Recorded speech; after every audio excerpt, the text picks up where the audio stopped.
ಸಂವಿಧಾನದಡಿಯಲ್ಲಿ ಪ್ರತಿಯೊಬ್ಬ ಪ್ರಜೆಗೂ ಸ್ವಾತಂತ್ರ್ಯ, ಸಮಾನತೆ, ಭ್ರಾತೃತ್ವ ಸಂದೇಶದ ಜೊತೆಗೆ ಸಂಪತ್ತಿನ ಸಮಾನ ಹಂಚಿಕೆಗೆ ಅವಕಾಶವಿದೆ ಎಂದು ದಸಂಸಂ ರಾಜ್ಯಾಧ್ಯಕ್ಷ ಟಿಡಿ ರಾಜಗಿರಿ ಹೇಳಿದ್ದಾರೆ. ಚಳ್ಳಕೆರೆ ತಾಲೂಕು ಪರಶುರಾಮಪುರ ಗ್ರಾಮದ ಸರ್ಕಾರಿ ಪ್ರಥಮ ದರ್ಜೆ ಕಾಲೇಜಿನಲ್ಲಿ ಬೌದ್ಧ ವಿಹಾರ, ಕೋಟಿನಾಡು ಚಾರಿಟೇಬಲ್ ಟ್ರಸ್ಟ್ ಹಾಗೂ ಜೈ ಭಗತ್ ಸಿಂಗ್ ಯುವ ಪಡೆ ಸಂಯುಕ್ತಾಶ್ರಯದಲ್ಲಿ ಕಾಲೇಜು ವಿದ್ಯಾರ್ಥಿಗಳಿಗೆ ಹಮ್ಮಿಕೊಂಡಿದ್ದ ಭಾರತದ ಸಂವಿಧಾನದ ಆಶಯ ಮತ್ತು ಬಾಬಾ ಸಾಹೇಬ್ ಅಂಬೇಡ್ಕರ್ ಅವರ ಬದುಕು ಬರಹ ಭಾಷಣಗಳ ಕುರಿತು ಅಧ್ಯಯನ ಶಿಬಿರ ಕಾರ್ಯಕ್ರಮ ಉದ್ಘಾಟಿಸಿ ಮಾತನಾಡಿದರು. ಇದೇ ವೇಳೆ ಸಂಪನ್ಮೂಲ ವ್ಯಕ್ತಿ ಅರಕಲವಾಡಿ ನಾಗೇಂದ್ರ ಮಾತನಾಡಿ, ಪ್ರಸ್ತುತ ಸನ್ನಿವೇಶದಲ್ಲಿ ಪ್ರಥಮ ವಲಯ ಕೃಷಿ, ದ್ವಿತೀಯ ವಲಯ ಕೈಗಾರಿಕೆ, ತೃತೀಯ ವಲಯ ಸೇವಾ ವಲಯದಲ್ಲಿ ಇನ್ನೂ ಅಸಮಾನತೆ ಇದೆ. ಕಾರಣ ಸಂವಿಧಾನ ಸಮರ್ಪಕವಾಗಿ ಜಾರಿಯಾಗದೇ ಇರೋದ್ರಿಂದ ಈ ದೇಶದ ಬಹುಸಂಖ್ಯಾತ ಜನರಿಗೆ ಶಿಕ್ಷಣದಲ್ಲಿ, ಉದ್ಯೋಗದಲ್ಲಿ ಬಹಳ ಅನ್ಯಾಯವಾಗಿದೆ ಎಂದರು. ಸಂದರ್ಭದಲ್ಲಿ ಮೈಸೂರು ವಿಶ್ವವಿದ್ಯಾನಿಲಯದ ಸಂಶೋಧಕ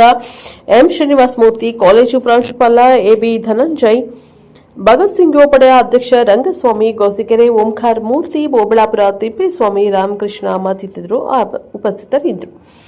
bureau reporter Manjunath, Prajabhava TV, Parashurampura.